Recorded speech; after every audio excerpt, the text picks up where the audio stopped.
Por allá en San Juan 1:12 dice, y a los que le recibieron, le aceptaron y le reconocieron, les dio potestad de ser llamados hijos de Dios.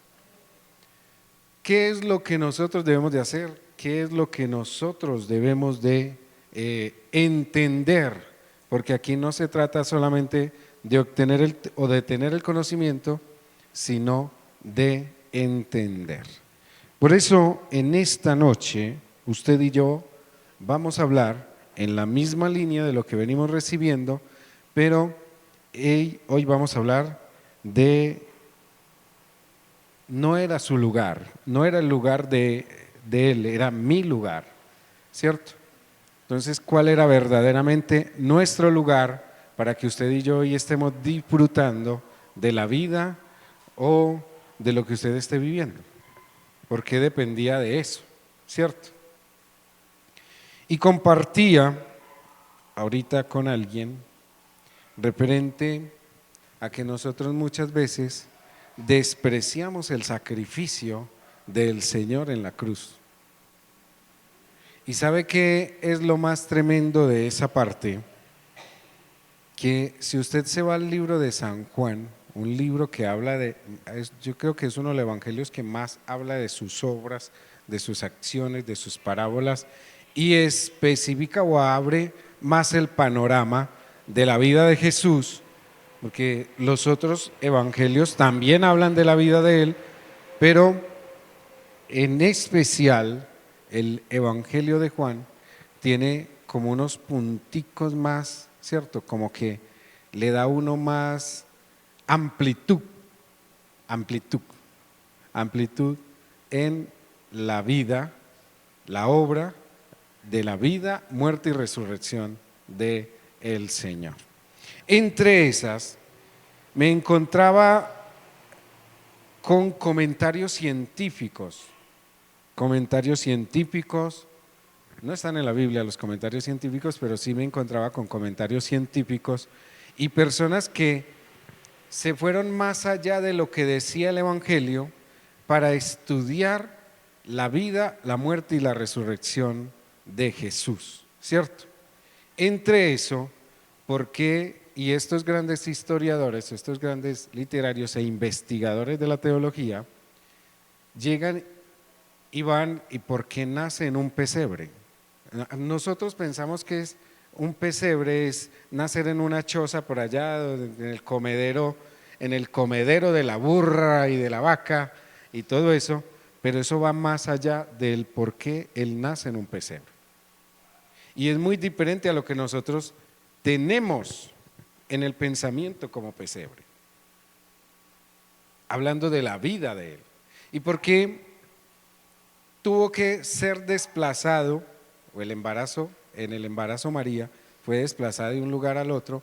Porque todo eso tenía un propósito. Por eso usted y yo en el lugar y el que hoy tengamos vida, todo está basado a través de un propósito. Usted y yo no nacimos en la familia que nacimos porque era otra familia y mi papá se descachó y tocó después en esta. No, el propósito de Dios estaba en que la familia que Dios te entregó, esa es la familia a través de la cual Él cumplirá todo su propósito de gloria en cada uno de nosotros.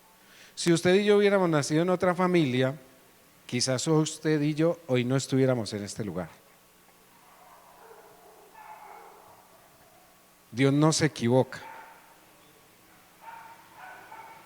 Si Dios se hubiera equivocado con usted, lo hubiera abortado.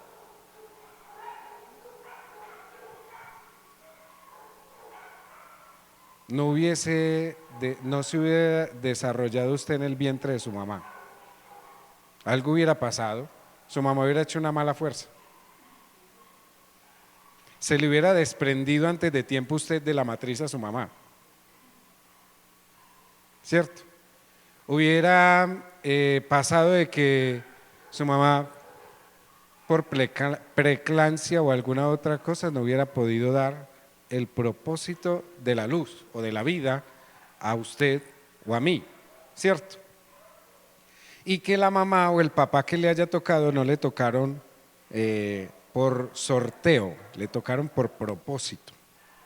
Y ese buen papá o esa buena mamá o esa mala mamá y ese mal papá tampoco le tocó porque, ay, a mí Dios de lo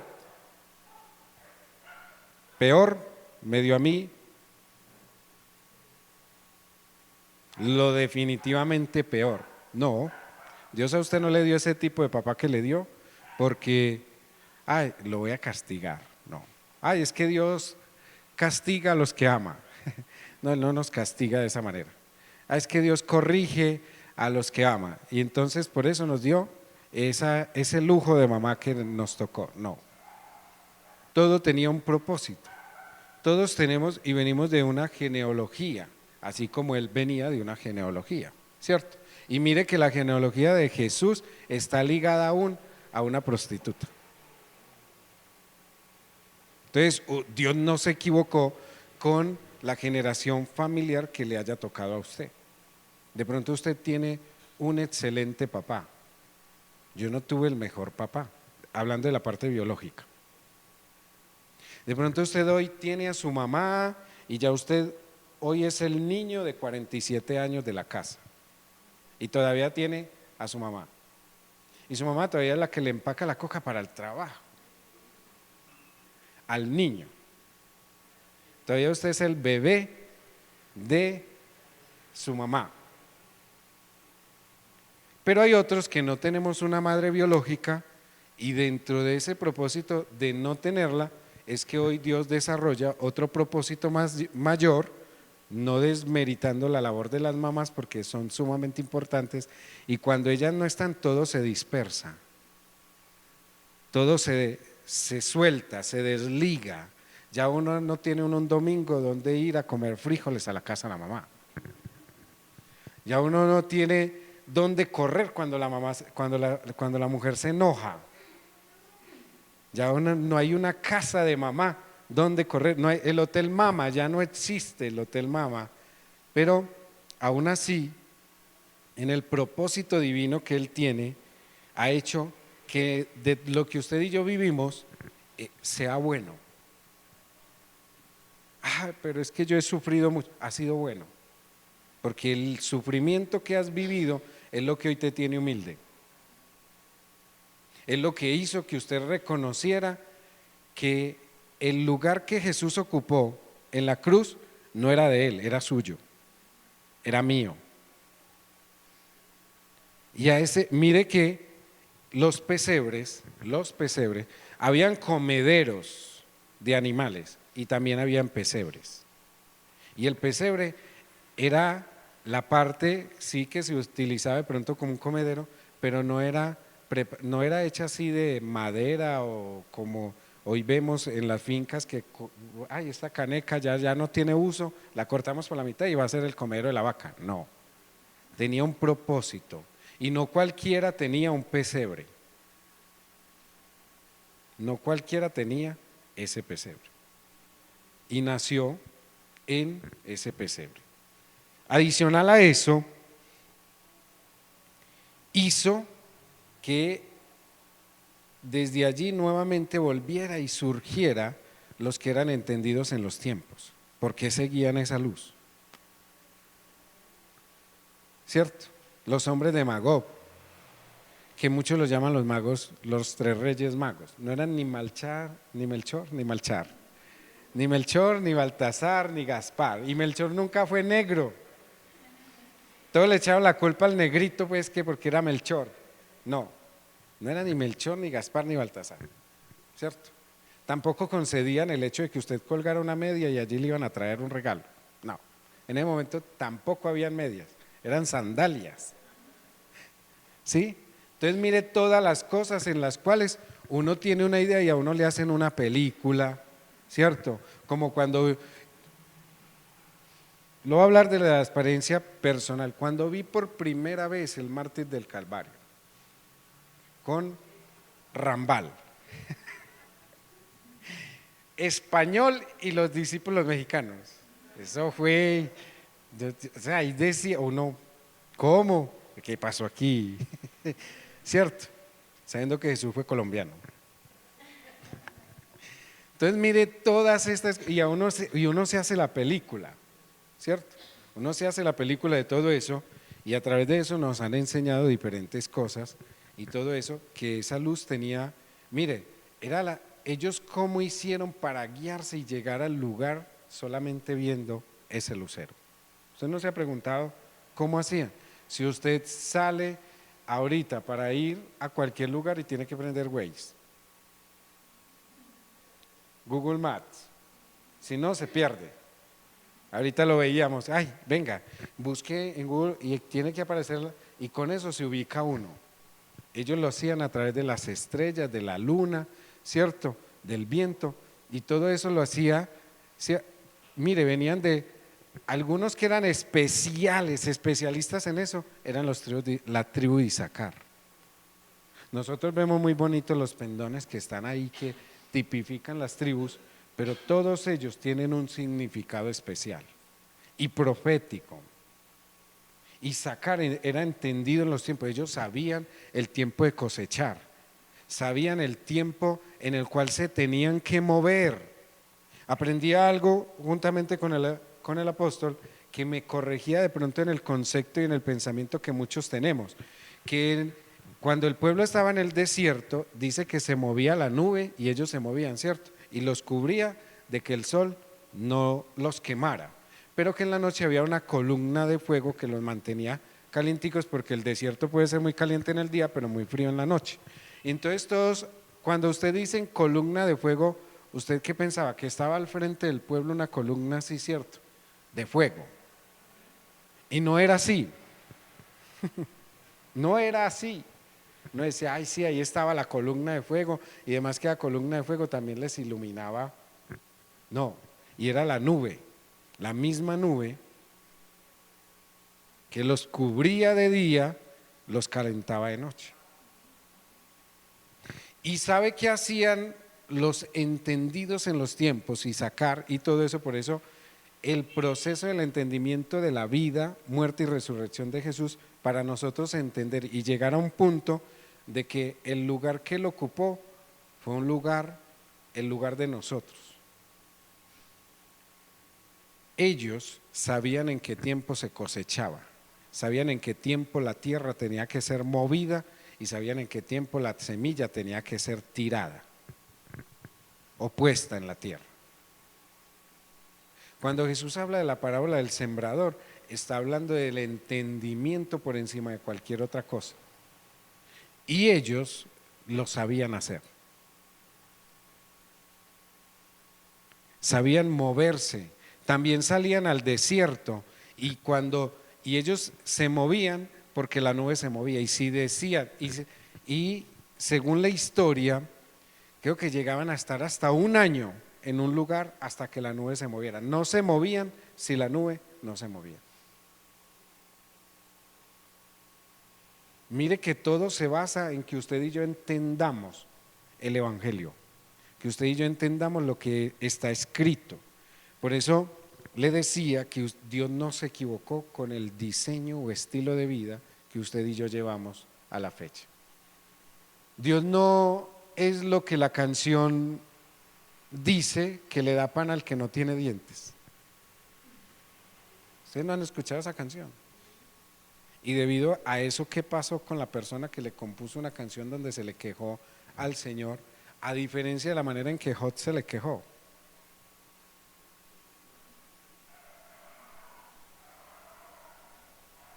De la manera en que cuestiona, cuántas veces nosotros no hemos cuestionado al Señor. Yo lo llegué a cuestionar, no sé usted. Porque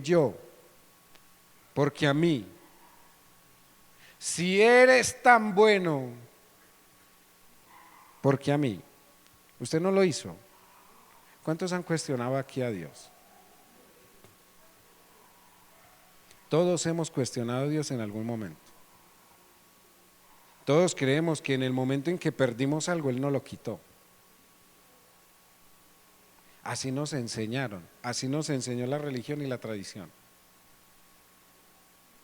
No nos enseñaron propósito.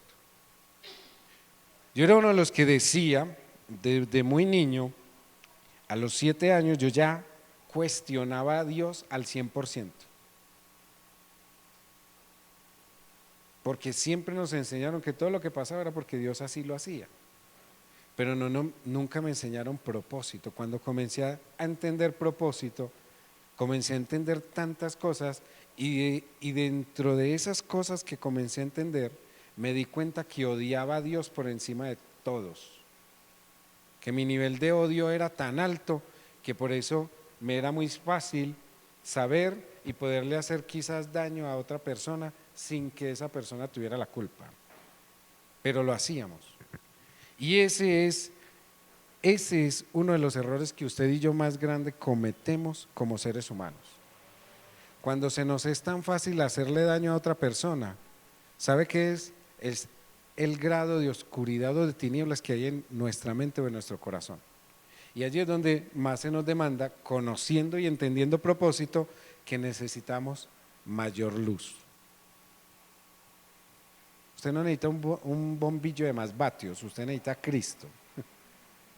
Usted necesita nacer de nuevo. Por eso el Señor todo lo llevó al punto de que tuvo que tener una conversación con un muy intelectual hombre, con un escriba, con un fariseo, con un hombre de mucho conocimiento, que conocía la ley como debía de ser, para que llegara el momento donde él mismo le dijera: vea Nico, ¿sí?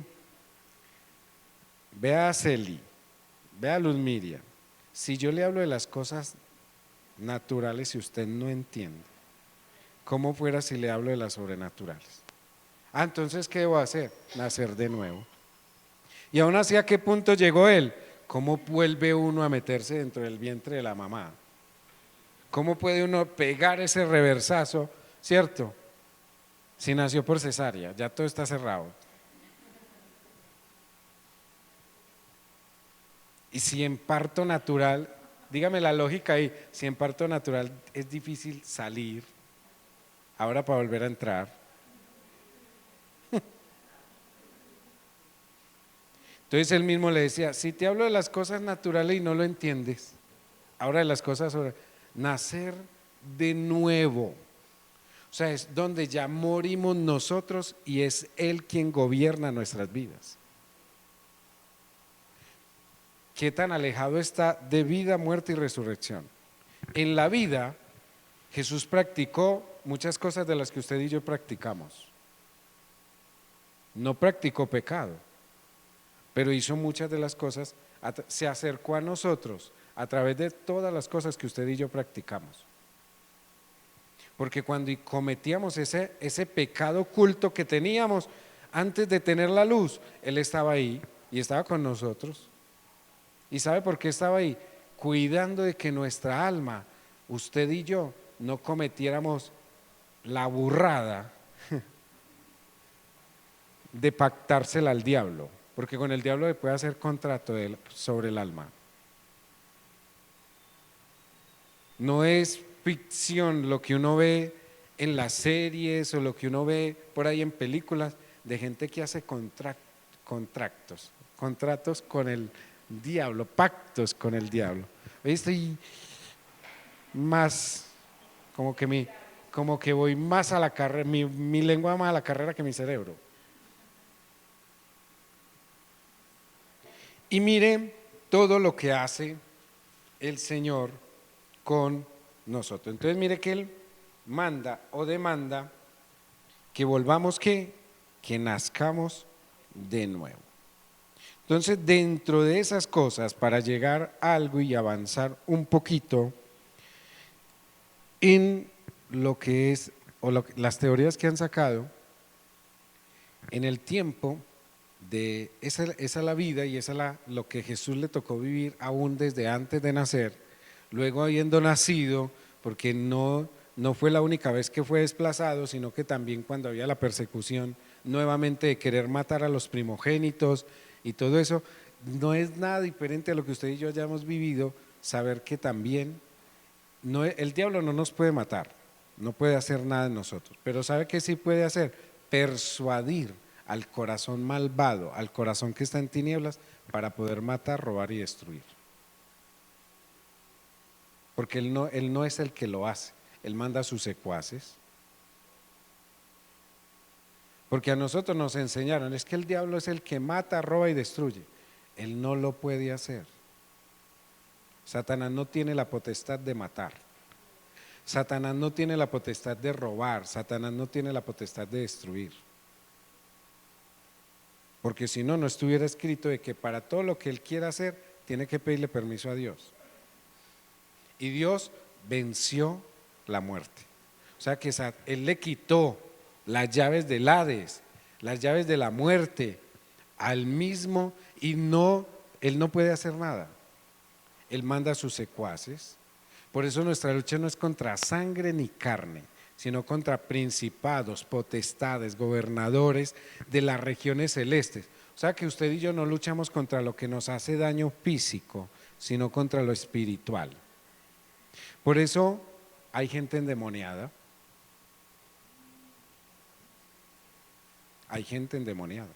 Hay gente que tienen o le dan ese espacio, le dan ese derecho legal al adversario, entonces él manda un espíritu, él manda una potestad, ¿cierto?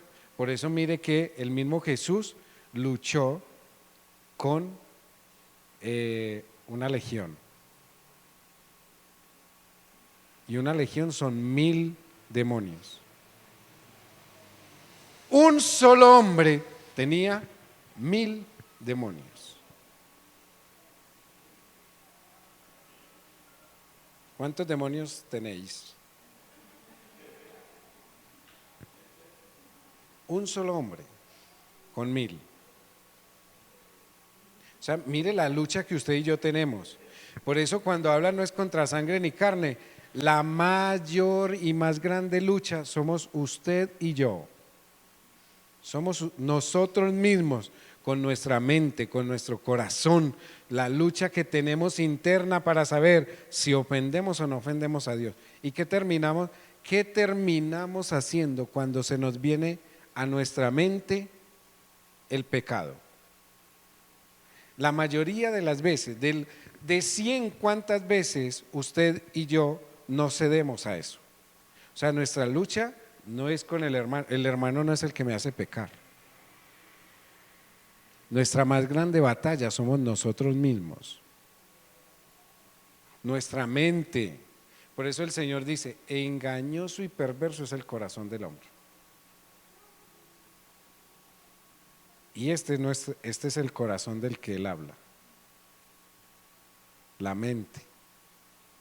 Porque nosotros, mire, anteriormente la ley hacía que lo que vieran, que usted viera que usted está faltando a la ley, entonces usted era condenado a la muerte o era apedreado, ¿cierto? Era justiciado conforme está escrito, conforme la ley dice lo que hubiera pasado con la mujer adúltera, que todos ya tenían la piedra lista, ¿cierto? Ya tenían la piedra en la mano. Y el Señor allí, de manera muy sabia, esperando que no solamente le hubieran llevado a la mujer adúltera, sino al que estaba adulterando con ella, llega y dice, como sabía que muchos de los que tenían la piedra en la mano también habían dormido con ella, le va diciendo, aquel que esté libre de pecado que tire la primera piedra. Como quien dice, el que no ha dormido con ella, hágale. Tírela pues. Y luego de eso, ¿qué pasó? Levanta el Señor la cabeza y dice, ni yo te condeno. La abrazó con la gracia, la abrazó con su amor. Eso mismo hizo el Señor con nosotros, porque hay muchos quienes nos juzguen, hay muchos quienes nos condenen, hay muchos quienes nos persigan por nuestras acciones, por nuestras cosas, y entonces y el Señor en su gracia nos llena. Pero ¿sabe qué? ¿Dónde fallamos verdaderamente? Cuando Él mismo le dice, vete y no peques más. Y Él a nosotros nos ha dicho, ya nació de nuevo, usted y yo somos nuevos nacidos. Aquí no hay nuevos nacidos. Entonces, ¿qué tenemos que hacer? Salir de este lugar y no pecar más.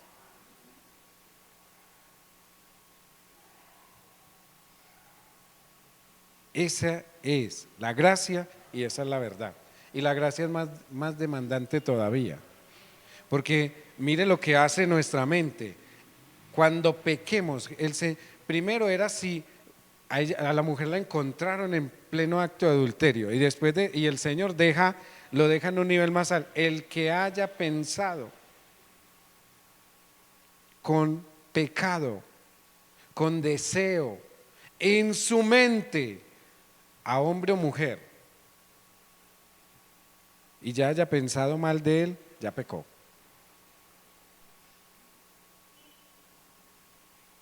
Primero era si era visto en el mismo acto, ya ahora sí pasa por su mente, ya pecó. ¿Y cómo está nuestra mente? Que el Señor nos perdone. Y eso es lo que nosotros de manera constante tenemos que hacer, liberar nuestra mente. ¿Sabe para qué?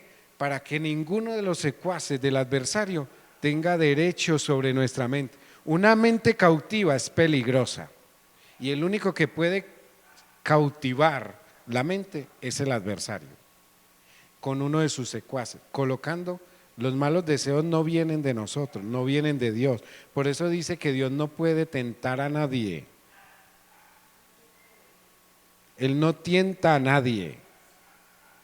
Es el adversario a través de sus secuaces. Cuando envía un espíritu, cuando nosotros estamos descuidados con el escudo de la fe y vienen los dardos de fuego del adversario y colocan en nuestra mente lo que no tienen que poner, nos lleva al punto de que cometemos el pecado. Y muchas veces nosotros dejamos que ese pecado, no, eso fue algo que ya te arrepentiste. Todos los días nos debemos de arrepentir. Todos los días. Porque mire lo que dice en sí la palabra. Primera de Juan, capítulo 2, versículo 2. Dice, y Él es la propiciación por nuestros pecados, y no solamente por los nuestros, sino también por los de todo el mundo. Él ya hizo un sacrificio para que usted y yo en nuestra mente no estemos albergando pecado. Y lo está hablando de todos, ¿cierto? Efesios 1:17 dice, en quien tenemos redención por su sangre y el perdón de pecados según las riquezas de su gracia. Mire, las riquezas del Señor son inagotables y son las riquezas de su gracia. O sea, usted y yo podemos vivir tanto en la gracia como en la verdad. Pero recuerde una cosa, la gracia es inagotable, pero usted y yo, de eso que usted y yo vivimos a través de la verdad, también depende que el día de mañana nuestra alma no se pierda. Y si el alma se puede perder, quiere decir que la salvación se puede perder. Tenemos que conservar nuestra alma. Dice Hebreos 9:28, así también Cristo fue ofrecido una sola vez para llevar los pecados de muchos, y dice, y aparecerá por segunda vez sin relación con el pecado para salvar a los que le esperan. Mire, un solo sacrificio para que usted y yo tengamos la oportunidad todos los días de arrepentirnos. ¿Y sabe qué es lo más tremendo de ese sacrificio?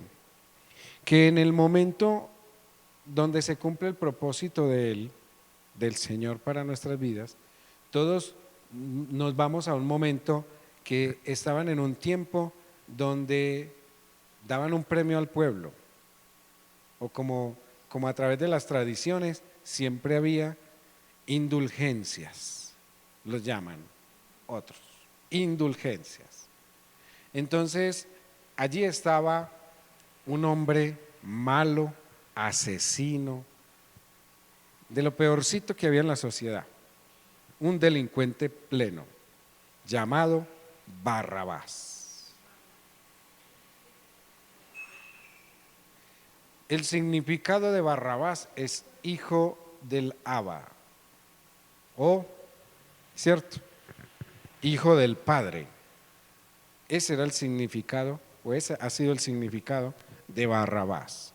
¿Cómo vas a llamar a tu hijo Barrabás? Ay, no, ese es un nombre de un delincuente y todo eso. El significado de Barrabás es hijo del Padre, ¿cierto? Hijo del Abba.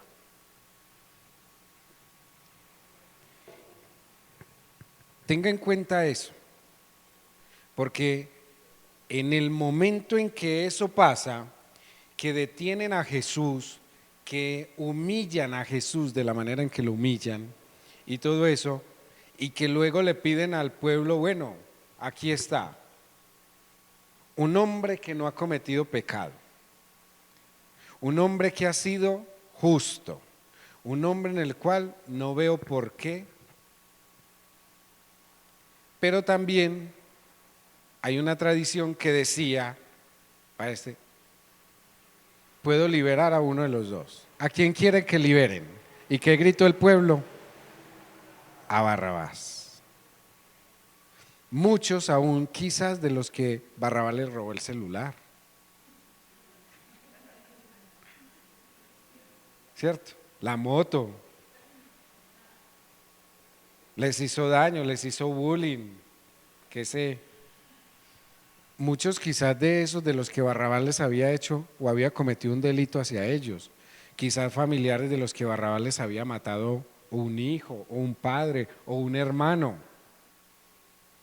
y gritaban también, liberen a Barrabás,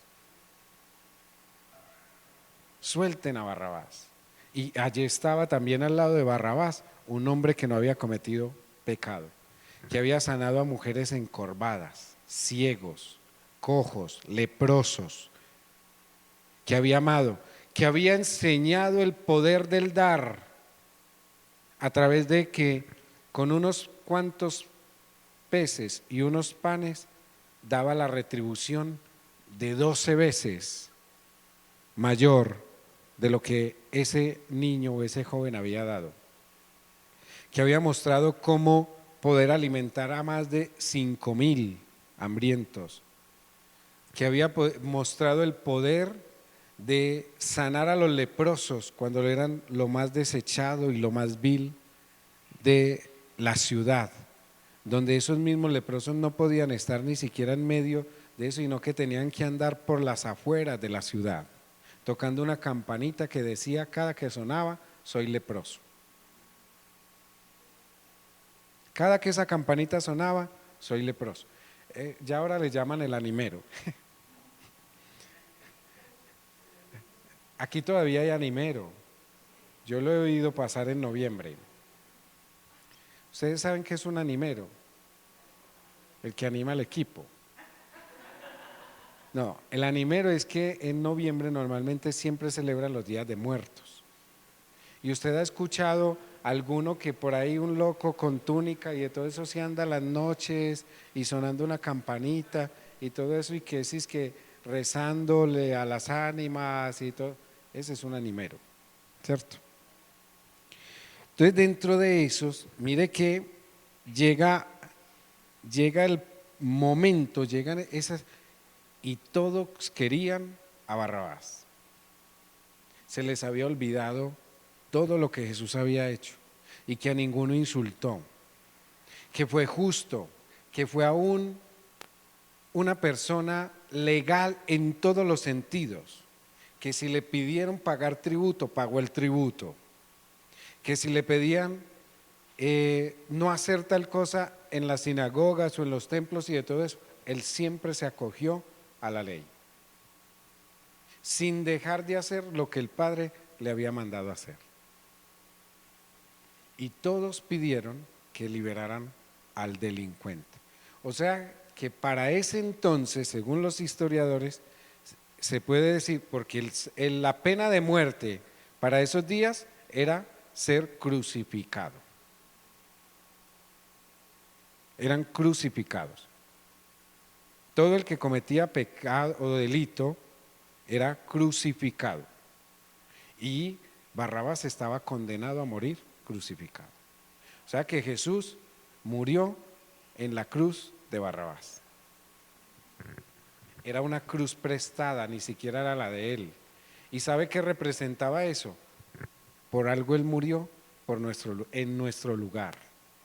Él murió en el lugar del hombre más vil y despreciado del momento, porque así éramos la humanidad. Por eso él vino, por eso él tuvo que llegar y ver cómo toda la humanidad se estaba perdiendo en pecado, y para darnos una oportunidad vino en el Hijo y se manifestó a través de que todo el que en él creyera, le aceptara, le reconociera, volver a restaurar la paternidad, volver a restaurar a la humanidad, volver a limpiar a la humanidad del pecado y la maldad.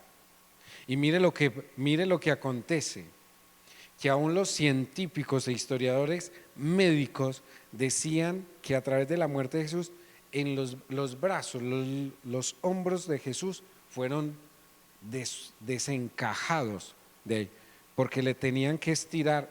Eso no es como lo muestran en el mártir del Calvario. El que más se acerca es como la Pasión. ¿Han visto la película de la Pasión? Esa es una de las que más se acerca como a la realidad del momento de crucifixión de Jesús. Y dicen los historiadores que como la cruz estaba hecha a medida de la persona que iban a crucificar en ella, y parecía que la cruz fuera un poquito más grande de lo normal, le amarraban en la mano y uno la estiraba y otro lo clavaba. O sea que dicen los historiadores médicos que lo tuvieron que haber, ¿cierto? No le rompieron un hueso porque estaba escrito de que no le iban a romper ni un solo hueso, pero sí el jalón lo pudo haber no tuvo una sola fractura, pero sí tuvo el desgarre muscular para haber sido crucificado en una cruz que no era la de él. Es que ese no era el lugar de él. Jesús vino a hacer el bien y no hacía sino el bien, y por el bien fue crucificado. Pero esa es la versión que nosotros tenemos, que por el bien él fue crucificado. ¿Y sabe por qué fue crucificado?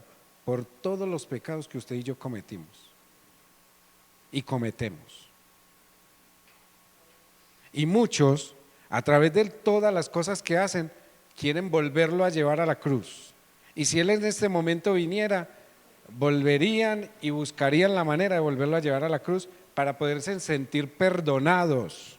¿Y sabe qué es lo más tremendo? Se les olvida que derramó hasta la última gota de sangre para que usted y yo fuéramos lavados de todo pecado y de toda iniquidad, y que esa sangre todavía hoy obra limpiando nuestro pecado y nuestra iniquidad, que esa sangre todavía hoy obra limpiando toda nuestra maldad. Mire, nuestros pecados pueden ser hoy como rojos como carmesí, y esa sangre, el poder de esa sangre los hace como blanca lana. Por eso usted y yo, o los que usan la sangre como sombrilla, dejen de usarla como sombrilla, que lo único que hace la sangre es limpiarnos del pecado y la maldad.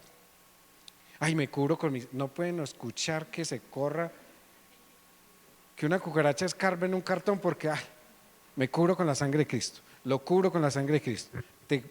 Todo no fue para cubrir, cubre multitud de pecados, sí, y lava nuestros pecados y nuestra maldad, pero no cubre el hecho. O sea, usted no se la puede colocar ni poner como un manto mágico que no lo va a hacer.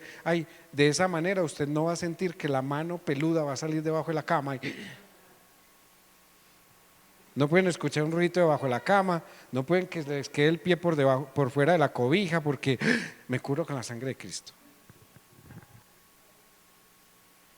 Arrepiéntase para que se cumpla que ni aun el espanto nocturno lo puede asustar.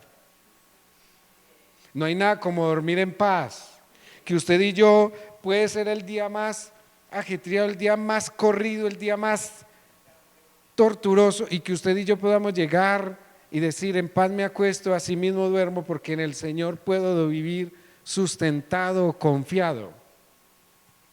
Y mire la obra que Él lleva y todo a lo que conlleva esta partecita.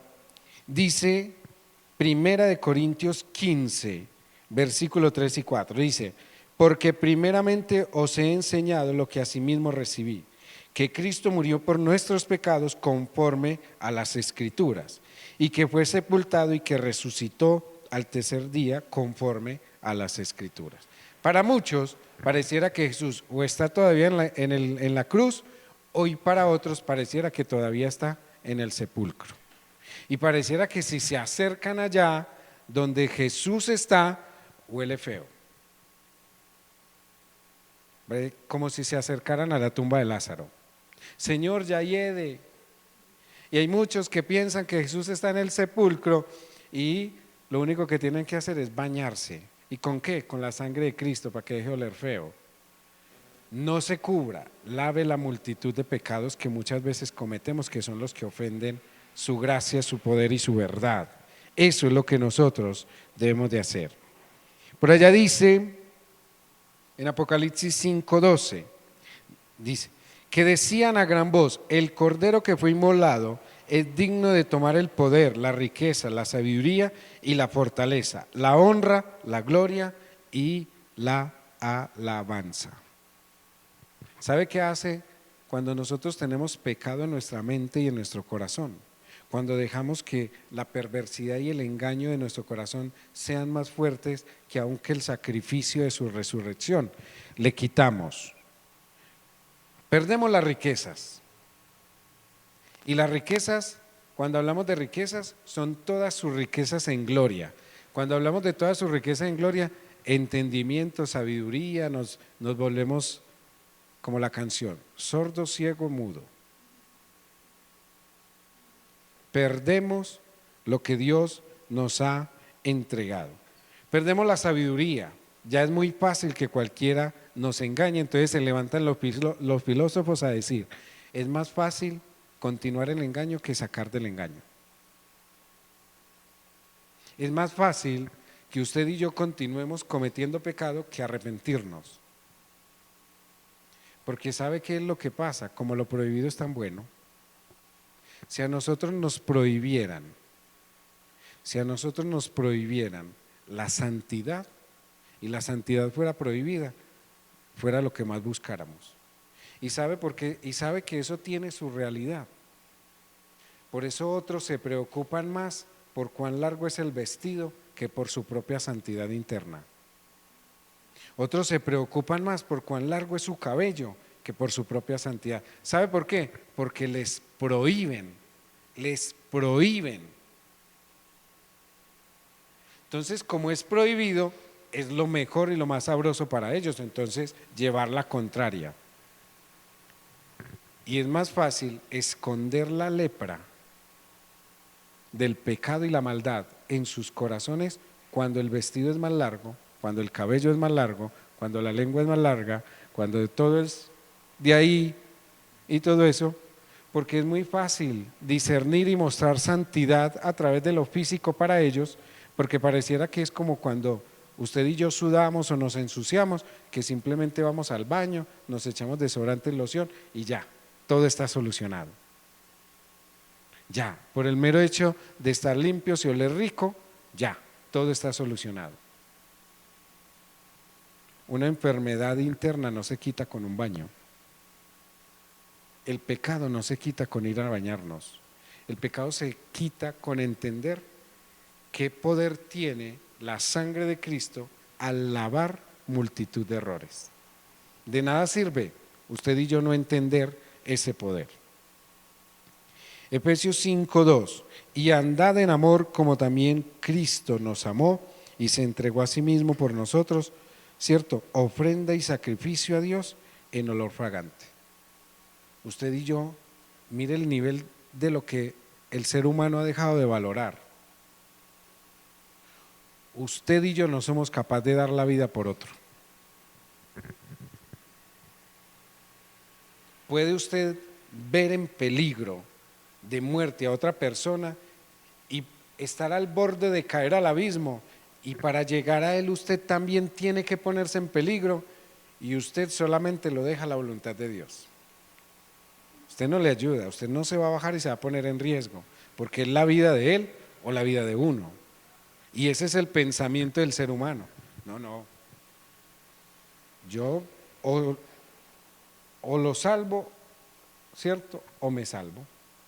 Y de las dos decisiones, ¿qué termina uno decidiendo? No, yo me salvo. Nadie da la vida por otro, solamente uno. Nadie paga un precio como el que fue pagado, solamente uno. Porque mire cuántos dioses no han surgido. Hay más de 5.000 religiones actualmente. ¿Y sabe qué está buscando el sistema? Unificarlas. Unificarlas. Y el ser humano no ha entendido muchas cosas. Y aún así, de esa manera nos quieren destruir, de esa manera nos quieren dañar, de esa manera quieren quitarle el lugar al único que tiene la honra, poder, gloria, sabiduría, fortaleza, ¿cierto? El único que se merece nuestra alabanza y nuestra adoración. Ahorita compartía con alguien referente a que colocábamos el ejemplo del faraón. Si nosotros leemos ese momento de las plagas de Egipto, nos damos cuenta de que Dios sí demandó que el pueblo saliera, ¿sí o no? Y pidió que el pueblo saliera. Y mandó a Moisés a que le dijera al faraón que dejara ir al pueblo. Pero también trabajaba en la otra parte, endureciendo el corazón del faraón. Y nosotros siempre vimos la dureza de corazón como algo muy normal. No, ¿sabe por qué lo hizo? Hasta que reconocieran al Dios no conocido. Porque en ese momento el Dios de Egipto, ¿quién era? El faraón. Y como Dios no comparte su gloria con nadie, hubiese quedado el pueblo saliendo en la primera que Aarón y Moisés se presentaron delante del faraón. Ey, ¿sabe qué, faraón?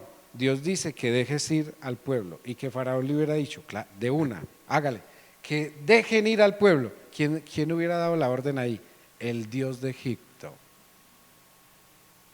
¿Y sabe qué tuvo que hacer a lo último? Reconocer el poder que tenía el Dios no conocido, como lo tenían en ese tiempo, o el gran yo soy, para luego ahí sí dejar salir al pueblo.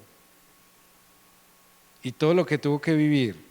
Aquí estuvo el apóstol enseñando que aún después de eso, el faraón quiso una noche más con las ranas. Y hay muchos que les gusta pasar una noche más con la rana. Están viendo su casa llena de problemas, están viendo su casa llena de dificultades, están viendo la vida que están llevando, están viendo que la enfermedad que tienen es una enfermedad espiritual, no una enfermedad física, y aún así quieren una noche más con todo eso. Cuando el Señor nos la puso muy fácil. En la misma cruz, una cruz prestada, una cruz ajena, como haya sido, en esa misma cruz, Él en ese momento y en ese acto nos dio algo que tiene mucho poder. Y aquí quiero retomar una enseñanza que ya la hemos vivido o ya la hemos recibido muchas veces, y es el poder del reconocimiento. En ese momento que Jesús estuvo allí 6 horas colgado en una cruz, con los brazos, con los hombros dislocados, con unos clavos que dice que eran de más de 6 pulgadas atravesando sus manos, sus pies, con la piel rasgada de haber recibido 40 azotes menos uno, ¿sí? Después de que aún en un momento de sed le hubieran dado agua amarga o vinagre. Y allí estar proclamando, ¿sabe por qué Jesús dijo, perdónalos porque no saben lo que hacen? Él no lo dijo como, ay, quiero colocar este momento, voy a colocarle suspenso a este momento de muerte. Yo aquí colgado, le dolían hasta las uñas. Y, ay Señor, perdónalos porque no saben lo que hacen. Él estaba pidiendo perdón por la humanidad. Y a través de eso le estaba enseñando a la humanidad en medio de dos personas que también merecían morir, que eran los ladrones que estaban a su lado, donde uno le decía, si eres verdaderamente el Hijo de Dios, ¿por qué no te salvas y nos salvas a nosotros? Porque muchos quieren la salvación así. Muchos dicen, es que yo voy a esa iglesia y yo me considero y yo soy salvo, yo no necesito congregarme para ser salvo, yo no necesito hacer esto, yo no necesito arrepentirme para ser salvo. Ya el Señor me perdonó, yo estoy muy joven para ir a meterme a una congregación. Otros dicen, no, yo estoy muy viejo ya para esas cosas, yo ya no, ya lo que fue, no. Mire, si eres el Hijo de Dios, ¿por qué no te salvas y nos salvas a nosotros? Entonces muchos dicen, no, ya el sacrificio ya fue dado, yo peco, rezo y empato. Yo voy a la iglesia y de la iglesia salgo y peco y después vuelvo y ya el Señor me ha perdonado porque me enseñaron de que yo me puedo arrepentir todos los días, pero arrepentimiento sin frutos no es arrepentimiento. Llorar no es arrepentimiento. Una cosa es el cargo de conciencia y otra cosa es el arrepentimiento. No todo el que llora en medio de la alabanza quiere decir que está teniendo el mejor momento espiritual. Puede estar usted danzando con un ángel y eso no lo indica que usted tiene santidad, porque hasta puede ser el ángel de la muerte. Entonces mire que todo eso, y ¿sabe qué es lo más tremendo? Que eso también marcó un momento histórico para llegar al punto de que llegue un momento donde los que desprecian la salvación, que han recibido el llamado de atención, la palabra que los guía al arrepentimiento, la palabra que los lleva a la justificación, la palabra que los lleva al conocimiento y la palabra que les indica cómo nosotros debemos de vivir y de guardarnos cada día, y que aún así no valoramos eso porque tenemos un lugar de congregarnos y yo tengo allá y puedo ir y yo levanto mi mano y le pido perdón al Señor, el Señor me perdona y no cambio. ¿Sabe que va a llegar un momento? Dice que en ese día todo el que invoque el nombre del Señor será salvo. Porque en ese momento habrán muchos que de sincero corazón se arrepentirán. Como dicen por ahí, será como ese momento de aquel que está viviendo o está padeciendo ese momento difícil en el hospital. Porque en las cárceles, los cementerios y los hospitales es donde muchas veces están las oraciones más sinceras. Y nosotros que sabemos orar, nos cuesta comunicarnos y hablarle a nuestro Padre. Tenemos que llegar a esos momentos difíciles para poder volver a tener esa comunión con Dios.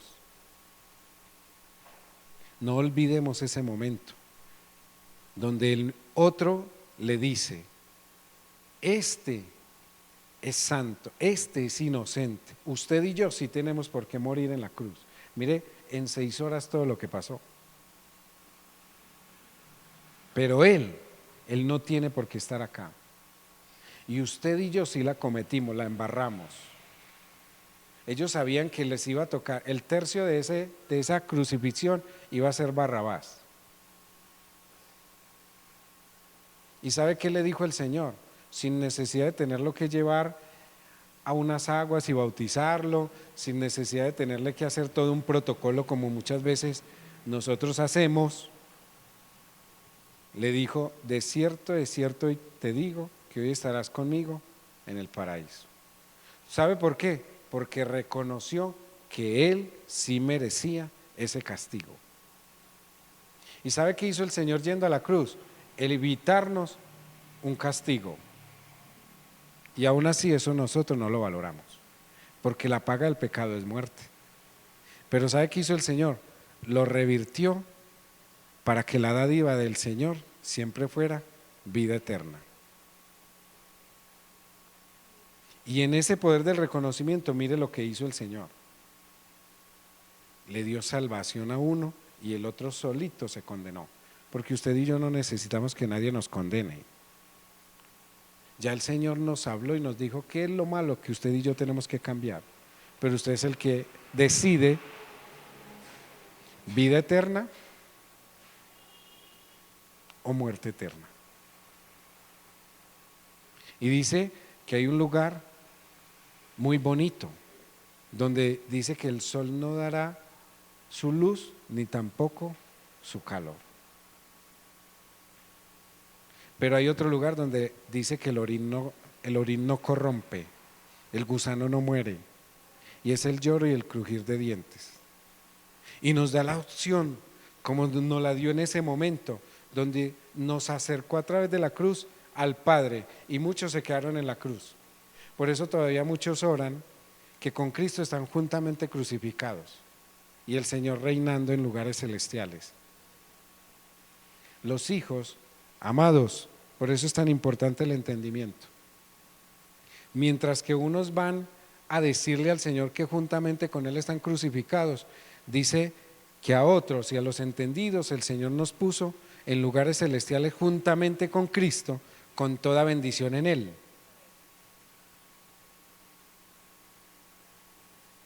Y están los dos tipos de vida que el cristiano lleva. Por eso el que no es bendecido porque el Señor no le ha respondido su oración. No es bendecido porque usted no ha decidido ser bendecido. Usted y yo no hemos sido sanos no porque Jesús, el Señor, no ha querido hacer ese milagro. Usted y yo no hemos sido sanos porque no hemos querido hacer lo que Él dice que debemos de hacer.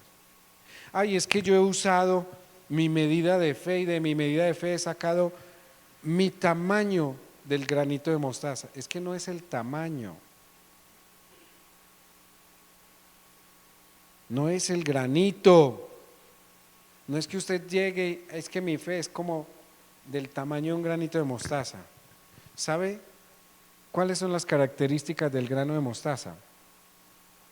Uno, es prácticamente indestructible. Ese granito pequeñito que muchos conocemos de la mostaza es casi indestructible. O sea, eso tiene tanta solidez y eso es lo que el Señor le está diciendo, lo que el Señor le está diciendo allí a sus discípulos y a una enseñanza a toda la humanidad. Porque fue después de un momento donde los discípulos no fueron capaces de liberar a un joven de un demonio. Que la fe sea fuerte, que su fe sea indestructible. Adicional a eso, no que su fe no solamente sea indestructible, que tenga la resistencia que tiene el grano de mostaza, que puede resistir las más altas temperaturas como las más bajas temperaturas. Que adicional a eso, es una semilla que usted llega y es muy pequeña y es de muy rápido crecimiento y da un árbol muy alto, da un árbol muy grande y es una pequeña, que tu fe sea de esas, que cuando la uses sea algo grande lo que obtengas. Y adicional a eso, que tu fe no sea, mire, es la única semilla que no es híbrida. Esa semilla no se puede mezclar con ninguna otra, como las otras semillas, que de un maíz amarillo y un maíz blanco y de otra mezcla sacaron ya el maíz morado. Eso no es, así no es la semilla de mostaza, es híbrida, no es híbrida, no se puede mezclar. No se puede, esa semilla no se mezcla, esa semilla no se puede, ¿cómo se dice?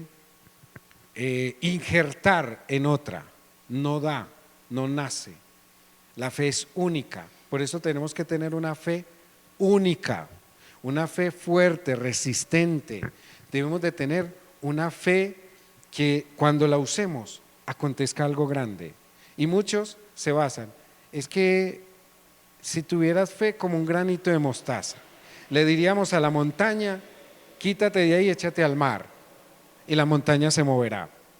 Si tuviéramos fe como un granito de mostaza, porque nos enseña, no, que usted tenga resistencia, fuerza y que realmente no se la deje cambiar.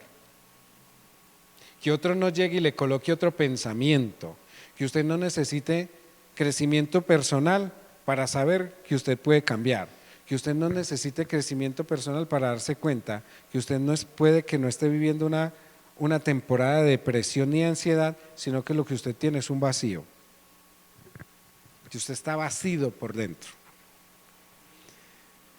que usted necesita luz, que usted necesita sal en su vida, en su mundo espiritual, en todo su ser, que adicional o más que eso, usted necesita la llenura del Espíritu Santo. Todos necesitamos la llenura del Espíritu Santo, porque recibimos la llenura una vez, pero no la sostuvimos. Por eso, así mismo es que tenemos que usar la medida de fe como ese granito de mostaza. Que nada ponga en variación la llenura del Espíritu Santo en nuestras vidas. Y que asimismo usted y yo no olvidemos el sacrificio que el Señor ha hecho y ha tenido para nuestras vidas. Dice Mateo 20, 18 y 19, dice: he aquí subimos a Jerusalén y el Hijo del Hombre será entregado a los principales sacerdotes y a los escribas y le condenarán a muerte y le entregarán a los gentiles para que le escarnezcan, le azoten y le crucifiquen, mas el tercer día resucitará. Mateo 20, 18 y 19. Todo esto para que usted y yo no olvidemos que el Hijo del Hombre no vino para ser servido, sino para servir y para dar su vida por rescate de muchos. Todos somos llamados a servir. No hay uno solo que diga que es portador del Espíritu de Dios y que todavía esté allá juntamente crucificado con el Señor. Por eso hay muchos que vemos la necesidad de otros y no nos movemos, porque como está crucificado, todavía está allá. Y el Señor aquí sirviendo, porque Él no vino a ser servido, sino a servir, y otros allá ocupando la cruz ajena, ocupando esa cruz de Barrabás. Así que, amados, recuerden siempre que todos los días usted y yo debemos de estar en constante, y uno de los frutos por los cuales usted y yo vamos a ser conocidos es por el fruto de arrepentimiento, fruto de justicia y fruto de labios. Que siempre nuestro fruto de arrepentimiento sea sincero, verdadero, que sea real, que sea el fruto de que usted y yo hemos conocido la verdad y la verdad nos ha hecho libres. Que los frutos de justicia sean esos donde no seamos parte de lo que la sociedad dice, que muchos ven el problema, ven la dificultad o ven la necesidad en el hermano y no les importa. El fruto de justicia, los frutos de son que si yo me amo a mí, como Él demanda, sé amar a mi prójimo. Si hay una necesidad en otro, es como si fuera una necesidad en mí. Eso es un fruto de justicia. Hacer de la necesidad de mi hermano mi propia necesidad. Y los frutos de labios es que usted y yo cuidemos lo que decimos. Porque recuerde que cada que usted y yo decimos malas palabras o decimos palabras, por eso dice maldecir. Es todo lo que usted y yo decimos mal dicho. No es, ay, este maldito, no. Todo lo que usted y yo decimos mal dicho, maldecir. Invocamos a espíritus, huestes y potestades. Así que cuide lo que sale de su boca, porque eso tiene más daño que lo que entra. No es tanto que en su boca hay vida o hay muerte, hay poder o hay bendición. No, en su boca está el poder de lo que realmente usted y yo vamos a recibir. Frutos de labios. usted y yo cosechamos lo que sembramos. El que siembra para la carne misma recoge, y el que siembra para el espíritu, del espíritu mismo cosecha. Por eso y por lo demás, fortaleceos en el Señor y en el poder de su fuerza. No hay otro lugar donde podamos correr. Vivir su gracia y su verdad. Estos lugares no están puestos para que usted y yo nos creamos muy santos. Antes, al contrario, estos lugares están puestos para que si usted y yo nos consideramos santos, vengamos y nos santifiquemos más. Y que aquellos que vienen allá, que están metidos en el lodo cenagoso, también vengan y sean purificados, lavados, que entiendan lo que es el poder de ser lavados. Póngase sobre sus pies en esta hora.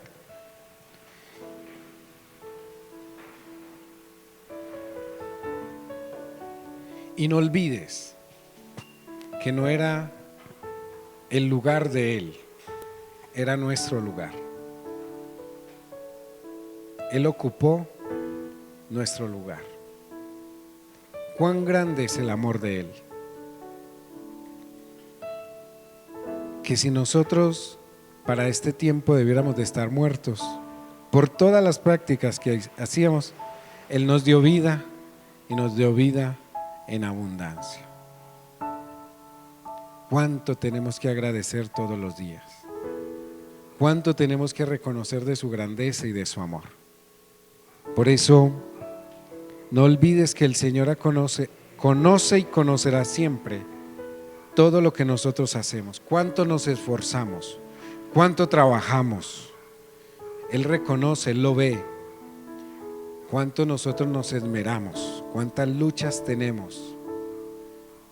Pero algo que Él siempre ha de demandar es que no debemos de olvidar nuestro primer amor. Y si el Señor, a través de recordarnos su vida, su muerte y su resurrección constantemente, nos tiene que recordar el volver al primer amor, obedezcamos a ese llamado.